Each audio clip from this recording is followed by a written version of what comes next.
Bonjour à tous. On va attendre quelques minutes que tout le monde se connecte. On va laisser un petit peu de temps à chacun d'arriver. Bonjour à tous. Bonjour. Bonjour.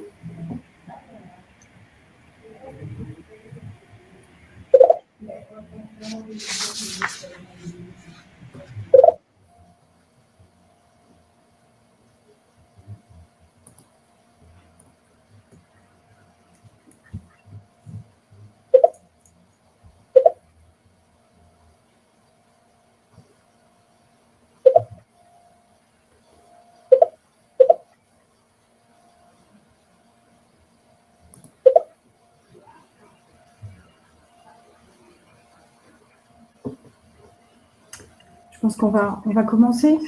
Bonjour à tous et à toutes. Merci beaucoup de nous rejoindre pour cette webconférence. On est très heureux de vous retrouver aujourd'hui avec ce live.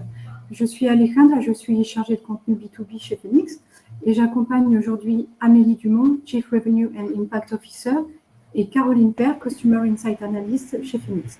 Elles vous présenteront le baromètre de l'anti-gaspi de Phoenix, dont le numéro 1 est consacré aux invendus et à leur valorisation en supermarché et en hypermarché.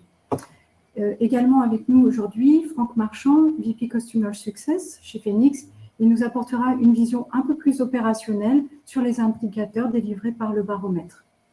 Ensuite, un temps d'échange sera consacré à vos questions, donc n'hésitez pas à déposer vos questions dans le chat qui doit apparaître sur votre écran et on aura plaisir à vous retrouver à la fin avec ces questions. Et également, voilà, notre équipe de modération vous répondra tout au fil de la conférence. Cette étude, on est très heureux de vous la présenter aujourd'hui parce qu'elle est basée sur les 7 années d'expertise et d'expérience de Phoenix. Un petit rappel en quelques chiffres, Phoenix accompagne les professionnels de la grande consommation avec des solutions humaines et digitales. C'est 10 000 clients partenaires, 1 500 associations partenaires de Phoenix, avec 20 en France, mais aussi un déploiement sur 5 pays. Pour avoir une idée de l'impact que nous avons en collaboration avec nos partenaires, notre impact, c'est 120 000 repas sauvés chaque jour. Avant de laisser la parole à Amélie, on a le plaisir aujourd'hui, en cette journée internationale de sensibilisation aux pertes et gaspillages de nourriture, de vous présenter The No Waste Lab. The No Waste Lab, c'est un espace de partage et d'expertise dédié aux problématiques du gaspillage en grande consommation, mais aussi aux solutions pour en venir à bout. Donc, nous vous proposerons dans cet espace, qui est sur notre site professionnel, des contenus, des articles, des cas clients, mais aussi des conférences, des webinars pour s'informer et aussi pour agir ensemble, pour s'inspirer. Je vous propose de découvrir en images The No Waste Lab, donc cet espace où vous pourrez retrouver des contenus enrichis.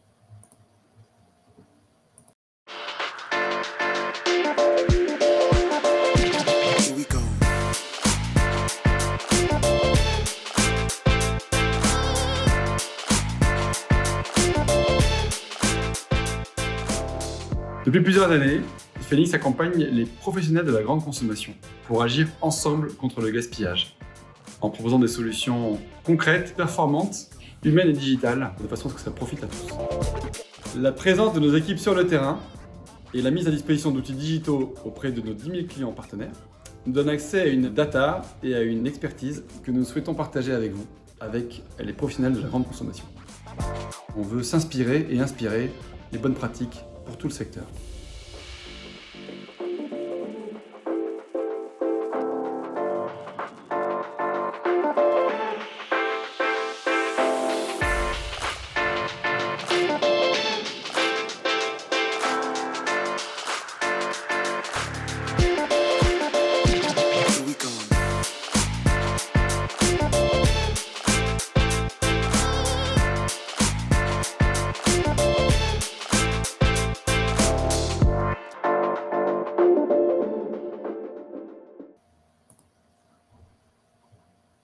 Voilà, j'ai le plaisir maintenant de donner la parole à Amélie pour la présentation du baromètre. Bonjour à tous. Je suis très heureuse d'être avec vous ce matin et de lancer officiellement le No Waste Lab.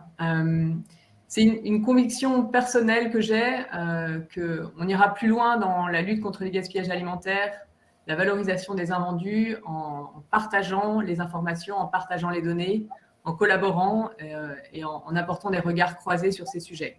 Et c'est vraiment l'objet de ce No Waste Lab.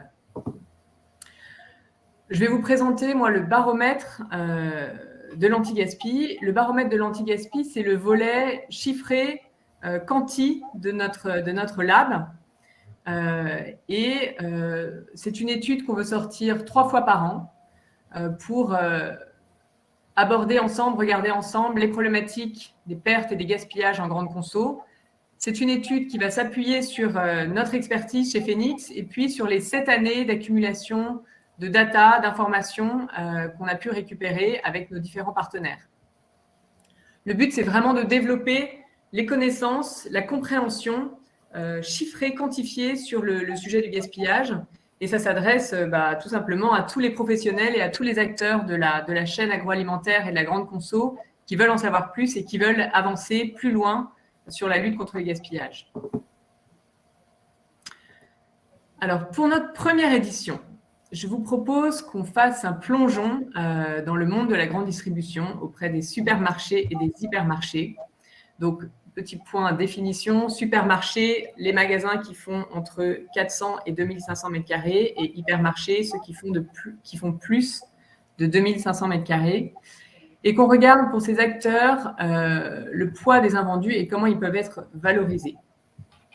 Alors, on va regarder ça en 3 parties. On va regarder d'abord la mesure de la casse en grande distribution. La casse alimentaire, on va distinguer la casse brute. La casse brute, c'est tout ce qui n'est pas vendu à taux plein ou tout ce qui n'est pas vendu par le magasin. Donc, ça va inclure le vol, les produits qui sont abîmés, les produits qui sont donnés aux associations, les produits qui sont stickés et vendus à taux promo parce qu'ils arrivent en date courte, et puis les produits qui malheureusement finissent en destruction.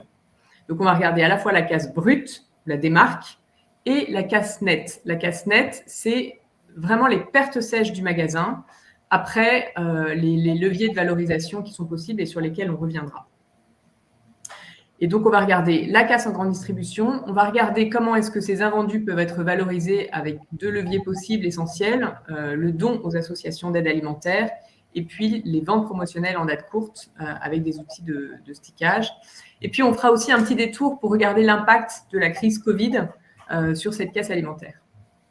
Donc, on a dans le périmètre d'études quasiment 300 magasins, aussi bien des supermarchés que des hypermarchés, qu'on a regardé sur la période de janvier 2020 à juin 2021, donc des données assez récentes. Alors, si on se penche sur les chiffres, donc par circuit, la casse brute, qu'est-ce que ça représente en pourcentage du chiffre d'affaires? Donc, on regarde vraiment la casse brute rapportée au chiffre d'affaires du magasin et au chiffre d'affaires hors station-service, parce qu'il y a quand même un certain nombre de points de vente qui sont concernés par cette autre activité. Ce qui est intéressant, c'est que ce soit en supermarché ou en hypermarché, le pourcentage de casse brute en pourcentage du CA est assez proche finalement, 1,4% dans les super, 1,3% dans les hyper. Ça semble faible. En réalité, ce sont des montants qui sont très importants, parce que si on rapporte ça au chiffre d'affaires, pour un supermarché qui fait 15 millions de CA, ça représente plus de 200 000 € de casse brute tous les ans. Pour un hypermarché, ça peut monter jusqu'à 650 000 € si on est sur ce chiffre de 1,3%. Et la réalité, c'est que ça représente plus ou moins l'équivalent de son résultat net pour un magasin. Donc, c'est colossal. La casse alimentaire, pour les super, les hyper, ça leur coûte très cher. Ce que je trouve très intéressant à regarder, c'est surtout l'hétérogénéité qu'il peut y avoir entre les magasins les plus performants, qui arrivent vraiment à maîtriser leur casse brute. Et on le voit en hyper, en super, on a des magasins, le top 10%, ils arrivent à maintenir des taux de casse en dessous de 1%, 0,6% pour le top 10% de ces magasins-là. Là où on a des magasins qui sont moins performants sur ce sujet de la casse alimentaire, pour tout un tas de raisons, mais on a un flop 10 qui peut monter jusqu'à plus de 5% de casse en pourcentage du CA pour les super et plus de 3% pour les hypermarchés. Donc, c'est vraiment intéressant de voir l'hétérogénéité de performance sur des formats de magasins qui sont relativement homogènes. En fait, cette hétérogénéité, elle est liée à plusieurs facteurs. Il y a bien sûr la largeur de gamme. Plus l'assortiment est large, plus on a de références différentes en rayon, plus on s'expose à la casse alimentaire. Elle est liée aussi au poids des ventes promotionnelles qui sont aussi facteurs de casse alimentaire. Elle est liée à l'environnement du magasin. Il y a tout un tas de facteurs qui viennent jouer. Et puis aussi aux pratiques, bonnes ou moins bonnes pratiques de gestion de cette casse alimentaire en magasin. Alors, on peut peut-être regarder par rayon. Sans surprise, si on regarde les rayons qui sont les plus exposés en pourcentage du CA à la casse alimentaire, ce sont des rayons de produits qui sont très sensibles. Des rayons de boucherie, en libre service, de volaille, de marée. Libre service, c'est-à-dire que ce sont des produits qui sont packagés. On a exclu du périmètre les produits en découpe. Ce sont vraiment les produits packagés, les produits de grande conso sur ces 3 rayons de libre service. Donc, ce sont des produits qui sont très sensibles à la casse alimentaire parce que fragiles. Et là aussi, on constate une grande variance dans la performance entre les magasins qui maîtrisent le mieux ces taux de casse et ceux qui ont plus de mal. Donc, ça va, par exemple, sur la boucherie libre-service en super, de 3,2% à 19,7%. Donc, on est presque à 20% en valeur des produits de ce rayon-là qui sont pas vendus à taux plein ou qui ne sont pas vendus du tout. Ce qui est intéressant et ce qui est aussi un challenge pour ces acteurs de la grande distribution, c'est que souvent ces rayons-là, et je prends l'exemple notamment du rayon poissonnerie, ce sont des rayons qui ont des faibles marges, mais qui sont essentiels pour attirer les clients en magasin. Donc, c'est vraiment un jeu d'équilibriste pour avoir un beau rayon attractif qui propose une expérience client intéressante avec un bel assortiment et en même temps de bien maîtriser les flux et la gestion des produits sur ces rayons-là parce qu'on a des marges faibles, il y a de la casse importante. Donc, c'est vraiment un jeu d'équilibriste pas facile à aller chercher. On aura l'occasion de faire un zoom sur la boucherie avec Franck tout à l'heure. Si on prend un angle complémentaire cette fois, on ne va plus regarder le pourcentage de la casse par rayon, mais on va regarder sur notre casse totale. Donc, si je prends 100% de casse dans un supermarché ou dans un hypermarché, qu'est-ce qui pèse le plus lourd? Et là, on se rend compte que c'est quelques rayons qui vraiment représentent la part du lion de la casse alimentaire. Je parle toujours en casse brute pour le moment. Et c'est sensiblement les mêmes entre les supermarchés et les hypermarchés. Dans les supermarchés, les fruits et légumes, la charcuterie toujours en libre-service, la crèmerie en libre-service. Ce sont 3 rayons qui pèsent lourd dans les ventes d'un supermarché, d'un hypermarché, en volume, en poids du chiffre d'affaires, et sur lesquels il y a aussi des taux de casse importants. Donc, ce sont vraiment 3 rayons qui, à eux seuls, représentent la moitié de la casse brute d'un magasin. Pourquoi? Parce que là aussi, ce sont des produits qui sont sensibles, les fruits et légumes qui peuvent s'abîmer, en particulier sur les périodes estivales, hein, ça va vite. Ce sont aussi des produits qui ont une largeur de gamme importante. Je crois qu'en France, sur le rayon crèmerie, on est les champions du monde du nombre de yaourts et de références yaourts qu'il peut y avoir. On est des grands amateurs de yaourts. Donc, la largeur de gamme, évidemment, ça joue sur la casse alimentaire. Donc voilà, donc ce sont 3 rayons qui pèsent lourd et 3 rayons qui vont concentrer finalement à eux seuls la problématique de la casse alimentaire. Ça veut dire que pour un magasin, qu'on soit un super ou un hyper, si on veut vraiment s'améliorer sur la problématique de la casse alimentaire, c'est là qu'il faut commencer. C'est là qu'il faut mettre le paquet, qu'il faut mettre les efforts pour voir de façon vraiment importante se réduire ce problème de la casse alimentaire. Et du coup, je vais passer la parole à Caroline Père qui va nous expliquer comment est-ce qu'on peut s'appuyer sur des leviers de valorisation pour essayer de réduire cette casse nette, passer de la casse brute à la casse nette, en faisant en sorte qu'il y ait de moins en moins de produits qui finissent malheureusement en destruction ou à la poubelle. Merci Amélie. Donc, très belle transition pour cette fois-ci s'intéresser justement à la valorisation des invendus. Une des solutions qui va exister, c'est celle du don à des associations. C'est une solution qui va permettre de donner une seconde vie solidaire aux invendus, d'en valoriser une grosse quantité et surtout de bénéficier d'une déduction d'impôt sur les dons. Donc, si on s'intéresse ici aux rayons qui vont donner le plus en valeur, c'est-à-dire si on va regarder le montant total des dons en prix d'achat hors taxe, on retrouve dans les rayons qui sont responsables d'une grande partie de la casse que Amélie vous a présentée avant, les rayons qui donnent le plus. Donc, on va retrouver la crèmerie libre-service, la charcuterie libre-service, les fruits et légumes. On va aussi retrouver l'épicerie. Pourquoi l'épicerie? Les produits dont la DDM, donc pour rappel, la date de durabilité minimale, si elle est dépassée de moins de 3 mois, ces produits ils sont autorisés à mettre au don. C'est pour ça qu'on va les retrouver dans les rayons qui donnent le plus en valeur.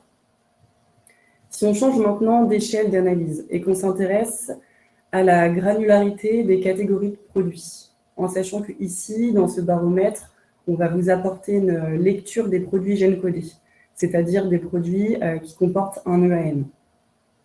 Si on regarde les produits qui ont été les plus donnés en 2021 en valeur, on va en retrouver 3 grands types. Le premier, ce sont les produits avec beaucoup de références, c'est-à-dire qui ont un large assortiment en magasin. Par exemple, le jambon blanc. Donc le jambon blanc, l'assortiment, il est très grand. On a du 2 tranches, du 4 tranches, du 6 tranches, du bio, du non-bio, du quen, du non-quen, etc. On va aussi retrouver les produits fragiles qui sont dépendants de la météo. Donc là, par exemple, on va plus retrouver les fruits et légumes, comme notamment les fraises, les endives et les bananes. Et enfin, on va retrouver les produits festifs qu'on peut dire dépendants de la période, donc les chocolats de Pâques ou les saumons fumés. Le don, c'est donc un reflet de la saisonnalité et de la périodicité des produits. Ici, on vous a proposé une analyse en valeur. Vous pourrez retrouver dans le baromètre une analyse en volume, où cette fois-ci, on va regarder les produits et le total des produits en unités de vente. Une question que l'on peut se poser maintenant, c'est quel a été l'impact de la crise Covid sur la casse et sa valorisation? La première chose à dire, c'est que son impact, il a été plus marqué pendant le premier confinement, qui, je rappelle, s'est déroulé du 17 mars au 11 mai 2020. La première chose qu'on a remarqué, c'est une baisse générale de la casse brute de moins 25% en supermarché et de moins 6% en hypermarché, donc une baisse de la casse par rapport à la moyenne annuelle. Comment est-ce qu'on explique cette baisse? On explique simplement par la situation inédite du premier confinement, qui s'est traduite pour les consommateurs par une peur de manquer, où tout le monde s'est rué dans les magasins et ont effectué des achats de panique et de stockage. On l'explique aussi par une simplification de l'assortiment, pour plusieurs raisons. La première, ça a été d'assurer l'approvisionnement par les industriels. La deuxième, ça a été de faciliter la rapidité de mise en rayon et aussi une demande des clients qui ont plus voulu de produits essentiels. Une remarque aussi qu'on peut faire, c'est que cette baisse de la casse, elle a été beaucoup plus marquée en supermarché qu'en hypermarché. Et ça, on va l'expliquer du fait d'un transfert des circuits d'achat des hypermarchés vers les supermarchés pendant cette crise de la Covid, qu'on va expliquer pour des raisons de sécurité, de proximité à son lieu de vente et aussi de fermeture de certains gros centres commerciaux dans lesquels les hypermarchés étaient. Le deuxième impact de la crise Covid, ça a été sur directement les volumes des produits mis au don qui ont été beaucoup plus faibles, mais aussi sur une modification de l'assortiment des produits qui ont été mis au don. Le don, ça a été aussi un reflet des changements de comportement alimentaire des Français qui ont eu une demande de produits plus qu'on peut appeler de produits essentiels et leur consommation de produits festifs, elle a baissé. Si on regarde les produits les plus mis au don pendant le premier confinement, on va ainsi retrouver des volumes plus importants de fromage apéritif et de chocolat de Pâques. Donc, dans ce baromètre, vous pourrez découvrir d'autres choses, donc, notamment des cas pratiques sous forme d'infographies qui vont venir illustrer concrètement ce qui va se passer pour tous ces indicateurs, pour des magasins exemples.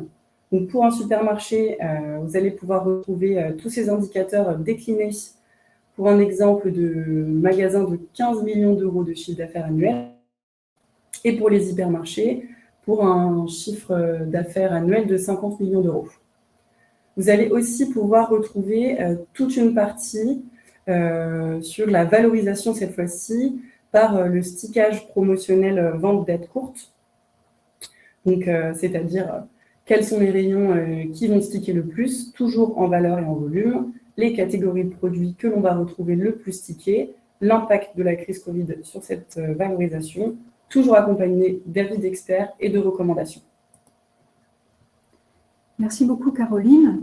Je voulais vous préciser que vous recevrez l'intégralité du baromètre cet après-midi avec le replay de la webconférence. Vous recevrez l'email avec le document directement sur votre boîte de mail. Maintenant, je me tourne vers Franck Marchand. Vous êtes VP Customer Success chez Phoenix. On voulait voir avec vous un peu la partie plus opérationnelle liée à ces indicateurs. La première question est comment les indicateurs du baromètre que nous venons de voir peuvent aider un magasin dans sa démarche anti-gaspi? Alors, ces indicateurs, merci Alejandra, ces indicateurs, ils sont essentiels. Le taux de casse, notamment, ça va être le point de départ de tout projet anti-gaspi. Ça nous permet de voir où on est, où est-ce qu'on se situe, est-ce qu'on a bien toute la casse et où est-ce qu'il en manque. S'il en manque, on va, nous, essayer d'accompagner les magasins pour la mettre en lumière. Et ensuite, ça permet de mettre les plans d'action. Et après, on va s'interroger plutôt au poids de la casse, puisqu'on peut avoir des rayons avec des taux de casse très élevés, mais finalement qui ne représentent pas un gros volume. Et à l'inverse, un rayon comme le rayon épicerie va avoir un taux de casse très faible, mais beaucoup de volume. Donc, c'est vraiment des indicateurs qui nous permettent de guider notre action pour, in fine, emmener les clients vers la meilleure valorisation possible de la casse. Il faut avoir aussi en tête qu'aujourd'hui, ces indicateurs de casse, l'objectif pour nos clients partenaires, ce n'est pas tous de les mettre à zéro. Parce que si on a des taux de casse à zéro, ça veut dire aussi qu'il peut manquer des produits dans les rayons. C'est ce qui s'est passé lors du premier confinement. Et donc, c'est de trouver le juste équilibre. Et c'est sur ces aspects-là, et avec ces références-là, parce qu'avec les tops et les flops, ensuite, on peut accompagner nos clients sur des voies d'amélioration et sur des projets anti-gaspi performants. Et dans ce baromètre, nous proposons un focus sur la boucherie libre-service, avec des chiffres, mais aussi le témoignage d'un de nos partenaires. Quelles sont les actions concrètes à mettre en place pour éviter que les produits ne se retrouvent à la poubelle? Dans ce rayon en particulier, comment trouver la complémentarité des solutions? Alors, le rayon boucherie, il est intéressant, parce que le rayon boucherie, on y retrouve des produits qui sont à date courte, des produits qui sont sensibles, des produits qui ont de la valeur. Et donc, l'objectif, finalement, c'est bien sûr d'avoir la meilleure production, les meilleures commandes pour qu'elles soient adaptées à la demande. Et après, il faut travailler sur la valorisation. Alors, bien souvent, les magasins, et comme c'est le cas du Leclerc de Joulet-Tour, ils mettent beaucoup de choses en place avant notre intervention. Et nous, on est là pour arriver à trouver les équilibres. Je m'explique. Sur un rayon boucherie, vous avez la possibilité de faire que du stickage. Mais si vous faites que du stickage, vous allez voir apparaître un phénomène de qualité, c'est-à-dire que vous allez vendre moins de produits à taux plein. Donc, ce n'est pas ce que recherche le magasin. On ne peut pas mettre en place que du don, parce que vous avez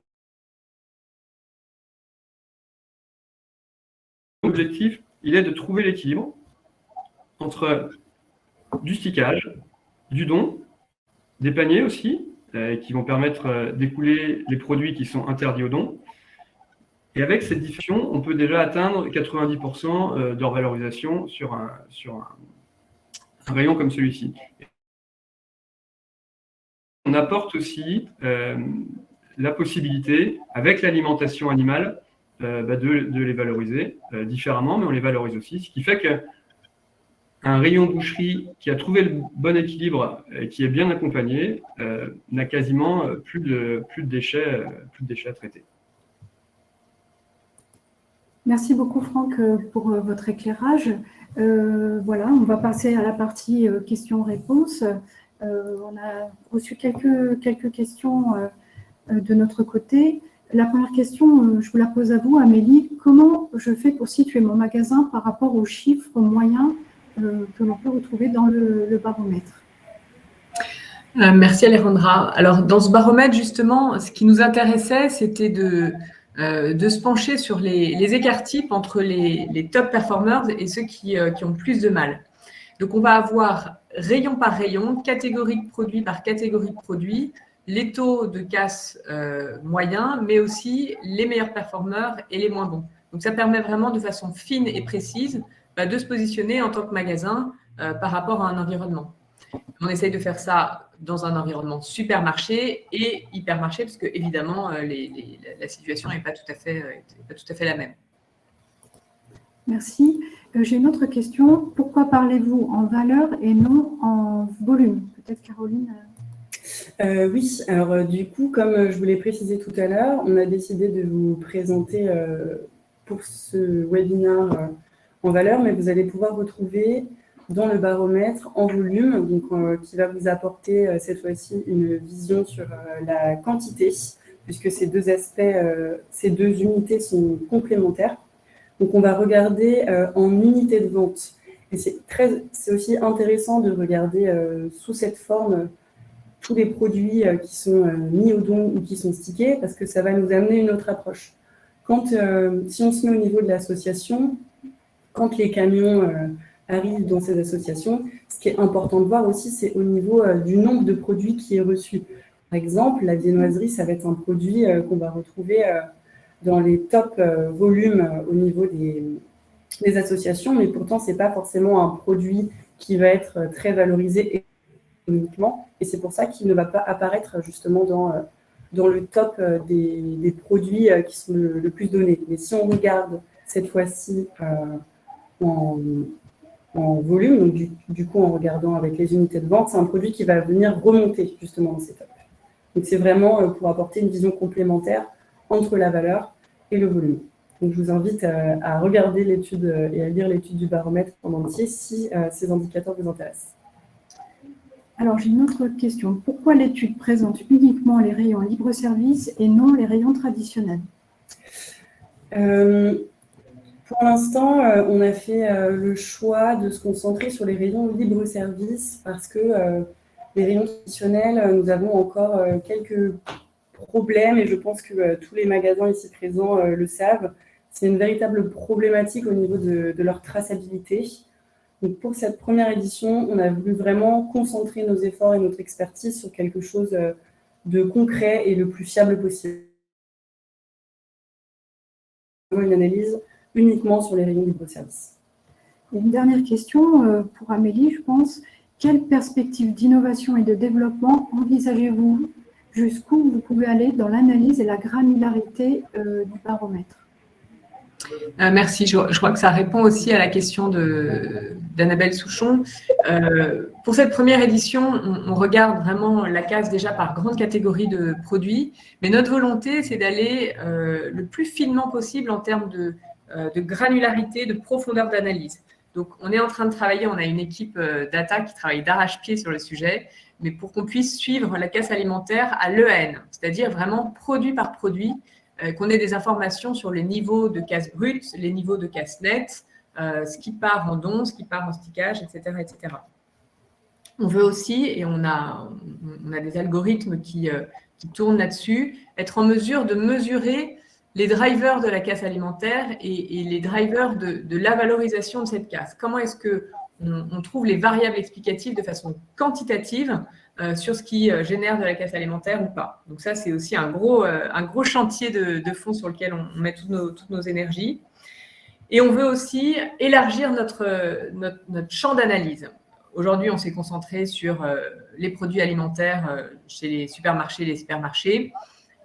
Demain, moi, je veux pouvoir aussi vous partager des informations, des insights sur d'autres catégories de produits, y compris le non-alimentaire. On travaille, nous, de plus en plus avec des acteurs de la grande conso sur des catégories d'hygiène, de beauté, d'équipement de la maison, etc., etc. Et on veut pouvoir intégrer ces catégories dans notre champ d'analyse parce qu'il y a des choses extrêmement intéressantes à en retirer aussi. On veut aussi remonter la chaîne alimentaire, remonter la chaîne de valeur. Encore une fois, on travaille beaucoup avec la grande distribution, mais également avec des grossistes, des industriels. Et c'est intéressant de regarder de façon quanti toujours comment se comportent la casse, la marque à différentes étapes de cette chaîne de valeur. Donc voilà, on a un énorme chantier d'innovation, d'analyse qui est en cours. C'est un premier jet, c'est un premier release de ce baromètre qu'on vous présente aujourd'hui. On est très heureux de ces premières analyses, mais le travail est loin d'être terminé et on a vraiment besoin de toutes vos énergies et de ces regards croisés pour aller plus loin sur la compréhension, l'analyse et puis la réduction de la casse et du gaspillage. Merci Amélie. Je vois qu'il y a d'autres questions qui se sont ajoutées. J'ai une question peut-être, Franck. À quel moment est-ce qu'on met en place une stratégie anti-gaspi en magasin? C'est Amélie. J'ai envie de dire maintenant, il faut y aller, quoi. Il y a que des bons moments pour le faire. En général, l'ensemble des magasins qu'on accompagne, ils ont déjà des choses en place parce que le fait de sticker des produits, c'est le début d'une stratégie anti-gaspi. Le fait de donner, ça fait partie d'une stratégie anti-gaspi. L'objectif après, c'est que cette stratégie anti-gaspi, elle soit performante, elle soit équilibrée et à permettre au magasin de récupérer le maximum de valeur et de jeter le moins possible. Et donc, c'est sur ces aspects-là que nos experts anti-gaspi accompagnent les magasins finalement pour être les plus performants possibles. Je vois aussi une question de Manon. Serait-il possible d'avoir ce type d'analyse et de plan d'action pour les industriels? Et je pense, Amélie, que c'est une belle ouverture pour la suite du baromètre. Oui, complètement. C'est ce que j'évoquais rapidement.